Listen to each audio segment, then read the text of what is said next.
Britain realized early that loans controlled governments better than armies could. Interest shaped nations quietly, while soldiers demanded battles, risking unpredictable outcomes. Debt offered structure, turning political uncertainty into steady financial imperial domination. Thus, Britain crafted lattice, trapping nations gently through irresistible economic promises. Merchants learned credit strengthened influence, extending beyond borders through invisible connectivity. Credit linked distant cities, making borrowers dependent on London-based financial judgment. This reliance forged early blueprint, transforming simple loans into strategic geopolitical assets. Debt became tool, allowing Britain sculpt behavior of entire emerging economies. Bank of England understood borrowers surrendered sovereignty through repeated financial obligation cycles. Obligation created leverage, letting Britain dictate economic direction of indebted countries. Governments unaware believed participating in modern finance while surrendering hidden authority. Debt lattice began forming subtly anchored within London's disciplined monetary logic. Britain lent cautiously, calculating long-term advantage before approving governmental borrowing requests. Loans structured meticulously, ensuring borrowers required periodic extensions, increasing British influence. Every extension deepened dependency, tightening Britain's hold over national economic destiny. Debt lattice strengthened silently as nations accepted terms disguised as stability. Foreign ministers visited London seeking credit during crises, destabilizing domestic governance. London assessed vulnerabilities, recognizing desperation as opportunity, enabling imperial economic infiltration. Loans approved included conditions granting Britain indirect control over fiscal decision-making. Debt lattice expanded whenever crises pushed nations toward British financial salvation. Traders across empire demanded credit, supporting large shipments traveling across unpredictable waters. British banks financed voyages, controlling global trade by determining who received credit.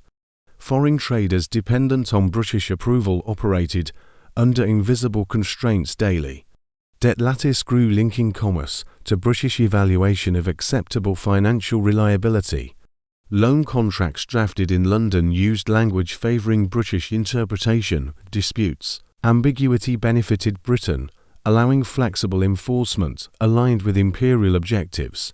Foreign governments signed eagerly, misreading consequences hidden behind elegant legal phrasing. Debt lattice embedded itself through contract intricacies unnoticed by inexperienced negotiators. Interest rates adjusted strategically, influencing decisions of governments, requiring continuous capital flow.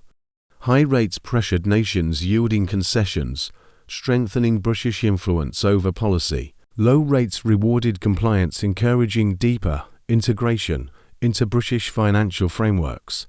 Debt lattice adapted dynamically, responding to political utility of each borrower. Infrastructure loans allowed Britain determine development direction of rapidly industrializing countries. Railways financed by Britain tied nations to specific trade routes favoring empire. Ports expanded using British money became extensions of imperial commercial architecture. Debt lattice extended physically across landscape, embedding British influence permanently. Currency stabilization loans forced nations adopt monetary practices aligned with British standards. Implementation required advisors stationed nationally, overseeing central bank decision-making processes. Advisors shaped economic priorities, ensuring alignment with London's strategic financial worldview. Debt lattice captured monetary autonomy, converting states into financial dependence effectively. Political factions leveraged British loans, gaining advantage over domestic rivals seeking power. Britain intervened discreetly, supporting groups, promoting policies favourable to imperial interests. Loans strengthened chosen allies, helping Britain guide political direction of nations. Debt lattice intertwined finance with politics, strengthening Britain's holistic global dominance. Nations attempting default faced pressure from British diplomats, asserting severe economic consequences. Consequences included trade restrictions crippling industries, dependent on global market participation. Governments reconsidered immediately, recognizing high cost of resisting British demands. Debt lattice enforced through diplomacy rather than outright confrontation or warfare. Foreign banks lacked capital depth needed to compete against British financial houses.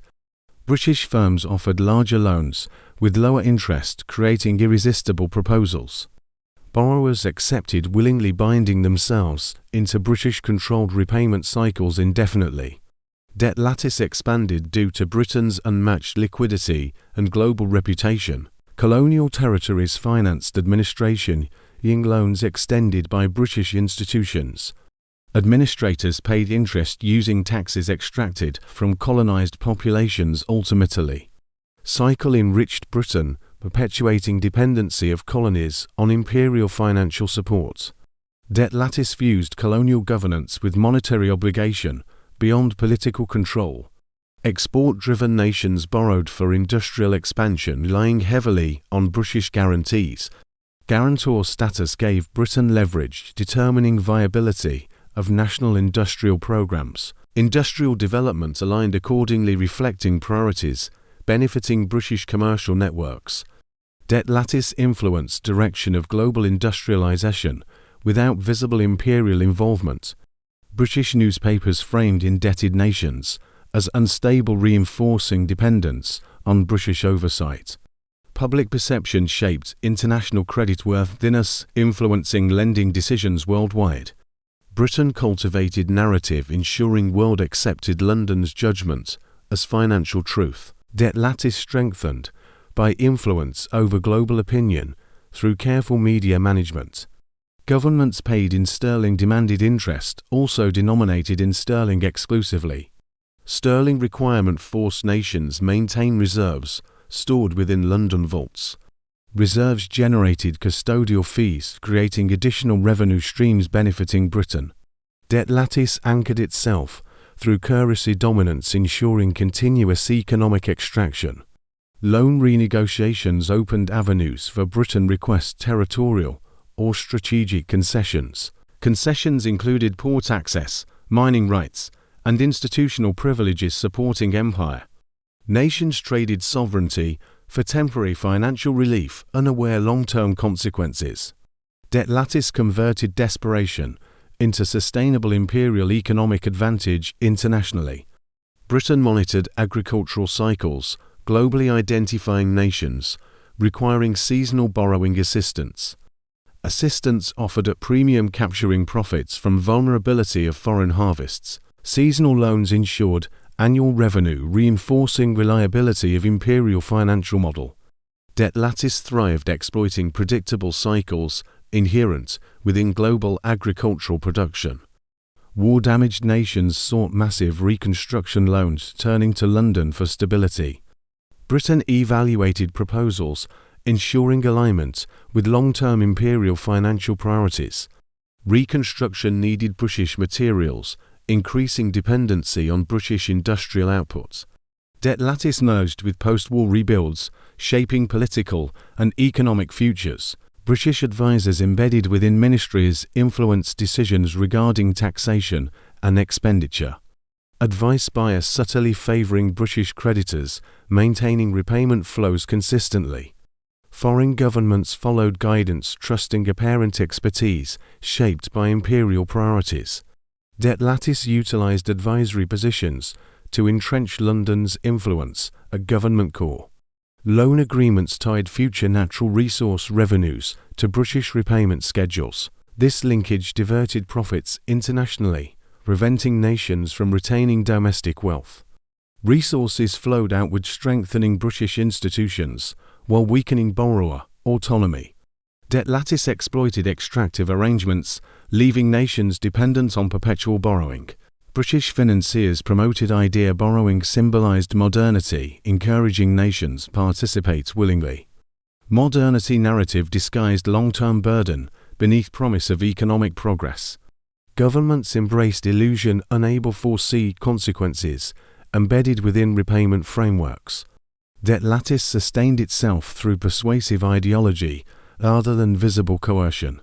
International conferences discussing financial cooperation dominated by British regulatory proposals. Proposals shaped architecture, governing borrowing across multiple continents permanently. Frameworks aligned with British strategy ensuring debt lattice expanded smoothly worldwide. Nations followed rules believing participating in neutral system, despite hidden imbalance. Bond issuance through London generated underwriting fees, enhancing British financial dominance. Borrowers accepted terms, since London guaranteed credibility, increasing bond attractiveness. Investors trusted British evaluation, strengthening its influence over borrower reputation. Debt lattice reinforced through capital market structures, centered entirely around London. Crisis response loans offered by Britain demanded extreme austerity measures nationally. Austerity destabilized social order, creating further reliance on British assistance. Governments reduced domestic investment, strengthening argument for additional foreign borrowing. Debt lattice tightened as countries spiraled deeper into recurring financial need. Some nations attempted escape, challenging British control over national economic planning.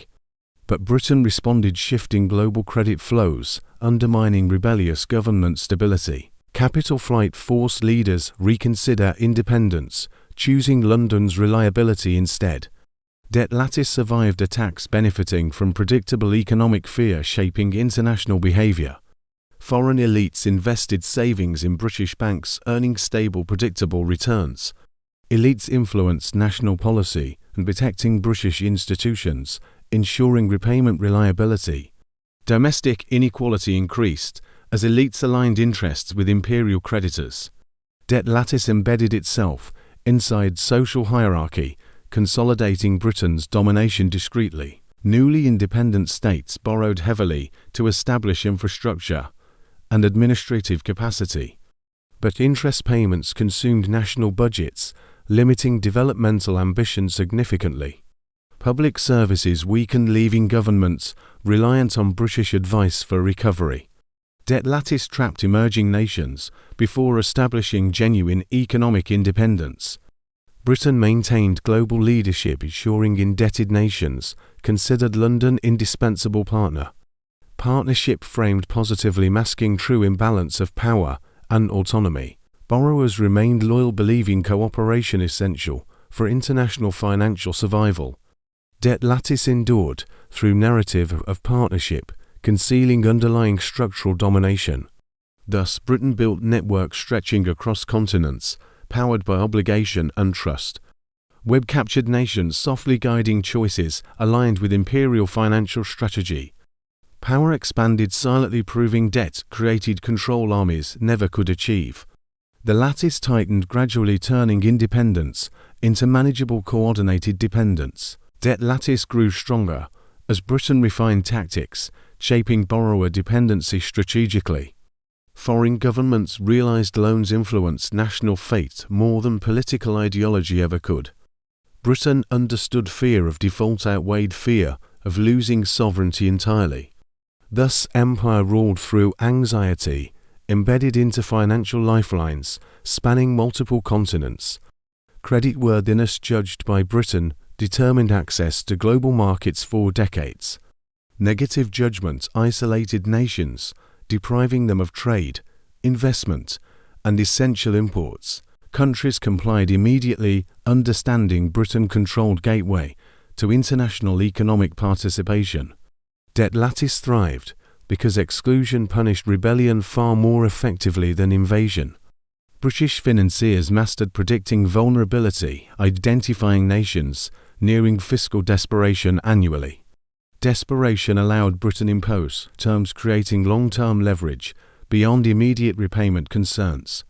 Borrowers agreed quickly, fearing collapse rather than evaluating strategic implications deeply. Debt lattice expanded by transforming urgency into quietly accepted imperial advantage. Loan restructuring provided Britain opportunity, modified terms, increasing burden on borrowers. Modified terms extended repayment timelines, ensuring decades of influence remained entrenched. Governments considered restructuring relief, misjudging deepening of dependency masked underneath. Debt lattice tightened whenever borrowers requested mercy during financially unstable periods. Economic advisers dispatched globally promoted British fiscal discipline, a universal requirement. Discipline included austerity, shrinking public spending, weakening internal developmental capacity significantly. Reduced investment forced nations borrow again, continuing cycle, benefiting British institutions. Debt lattice functioned as repeating mechanism, locking countries inside perpetual obligation. Foreign infrastructure companies contracted under British conditions, requiring purchase of British materials. Materials overpriced, ensuring profits returned to London regardless of project location. Borrowers paid for construction, while strengthening British industry simultaneously, without awareness. Debt lattice linked global development directly to imperial manufacturing and supply chains. Political elites accepted British loans to finance projects, gaining domestic popularity rapidly. Popularity blinded populations from recognizing long-term consequences of foreign indebtedness strategically. Debt converted political ambition, international vulnerability, handing Britain influence automatically. Debt lattice sustained itself, exploiting domestic politics across countless developing nations worldwide. Britain encouraged creation of central banks, patterned after its own structure internationally. New banks required reserves held in London, reinforcing Britain's monetary supervision. Reserve dependency guaranteed influence, enabling Britain monitor decisions of foreign regulators. Debt lattice merged with institutional design, embedding imperial oversight at organisational core. Colonies transitioning to independence inherited debts accumulated under British administrations earlier. Inherited debts limited new governments, restraining policy flexibility, while increasing fiscal pressure. Britain leveraged historical obligations, securing influence long after colonial rule ended. Debt lattice survived political transitions because repayment terms continued across generations. Emerging nations required currency stabilization loans, ensuring access to essential global markets. Such loans mandated policy adjustments, including devaluation benefiting British commercial interests. Devaluation increased cost of imports, forcing nations purchase British goods specifically. Debt lattice shaped direction of economic reform, ensuring long-term advantage for Britain. World crises increased British lending rapidly, enhancing influence during vulnerable conditions globally. Creditors shaped recovery, ensuring indebted nations followed British-approved fiscal pathways precisely. Recovery aligned with London's priorities, reinforcing pattern across multiple global crises. Debt lattice expanded sharply whenever world entered turbulence, demanding financial leadership. Foreign agriculture financed through British credit required crop prices set through London. Price setting disadvantaged producers, receiving lower revenue, while Britain retained hidden margin. Producers borrowed more, compensating losses, feeding debt cycle indefinitely thereafter. Debt lattice wrapped itself around food systems, linking harvests directly to Britain. Mining concessions granted full repayment granted Britain access to mineral wealth internationally. Mineral extraction enriched British companies, increasing influence over global commodities significantly. Borrowers lost long-term control over resources, paying debts through extraction royalties. Debt lattice turned natural resources into perpetual revenue streams, supporting empire's continuation. Loan defaults triggered British-led international committees, imposing harsh restructuring requirements. Committees controlled negotiations, ensuring outcomes favoured British institutional interests consistently. Borrowers surrendered land rights, port access, or legal privileges under pressure. Debt lattice reshaped internal sovereignty without requiring single soldier deployment globally. British-controlled bond markets dictated investor confidence, influencing national credit ratings. Ratings influence borrowing costs, creating cyclical obligations, enabling deeper exploitation. Investors followed British judgment, believing London maintained unparalleled financial foresight worldwide.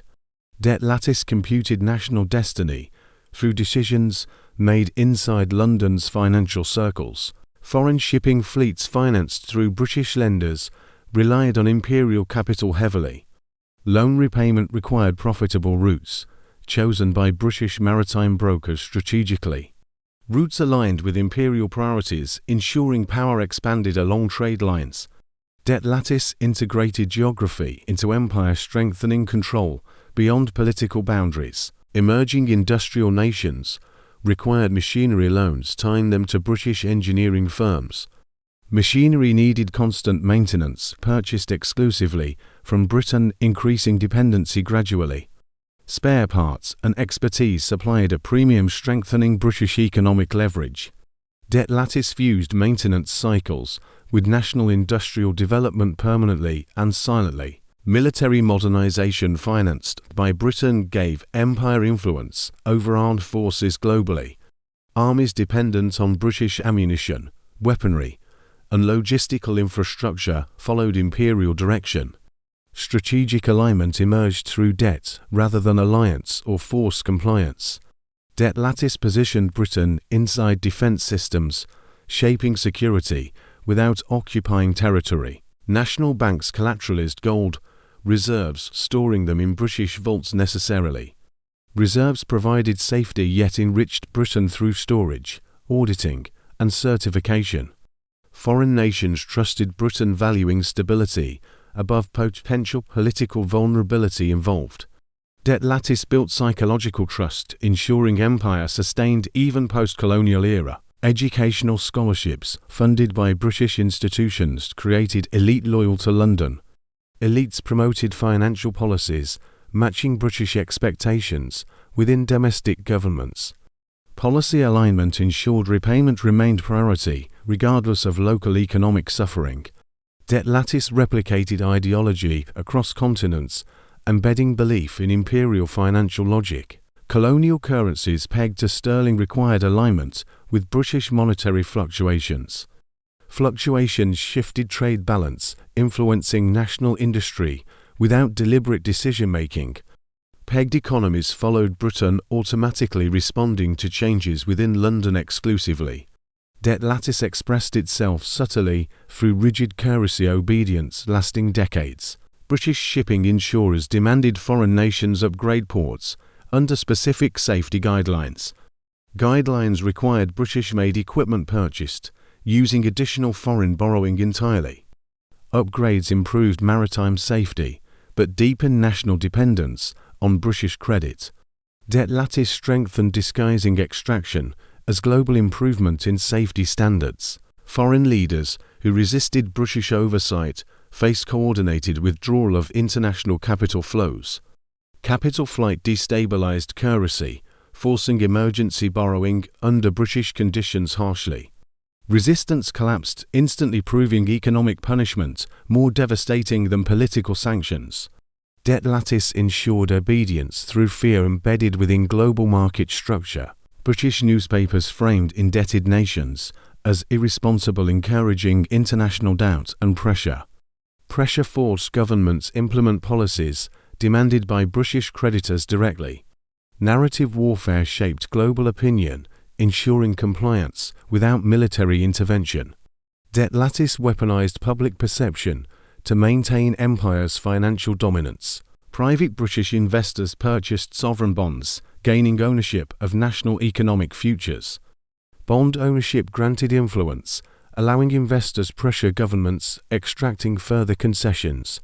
Investor-government relationships evolved into intermediated imperial control via private capital. Debt lattice blurred lines between empire and finance, creating hybrid domination. Foreign ports financed under British loans required tariff regimes approved by Britain. Tariffs indirectly channeled revenue, benefiting British companies operating within region. Governments believing in development unknowingly implemented structures favoring imperial economies. Debt lattice embedded itself inside taxation systems, redirecting national wealth outward. After decades, nations realized debt-shaped identity other than independence declarations. Budget cycles revolved around repayment, replacing vision with survival-driven economic planning. Britain sustained influence because world accepted debt as unavoidable participation cost.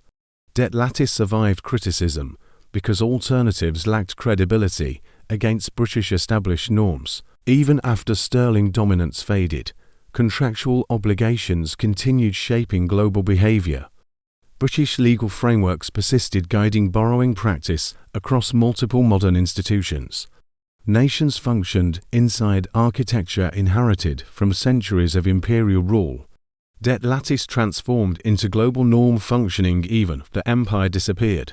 Thus Britain ruled nations not through force, but through sophisticated obligation engineering. Debt created psychological cage, convincing nations they chose dependency willingly themselves. Lattice functioned silently, proving finance crafted chains stronger than iron ever could. World economy evolved following blueprints Britain perfected through centuries of strategic lending. If this story revealed how debt became Britain's quiet empire, remember, power hides inside contracts more than crowns. Subscribe for more untold histories beneath global finance, because the next trap is already being written somewhere.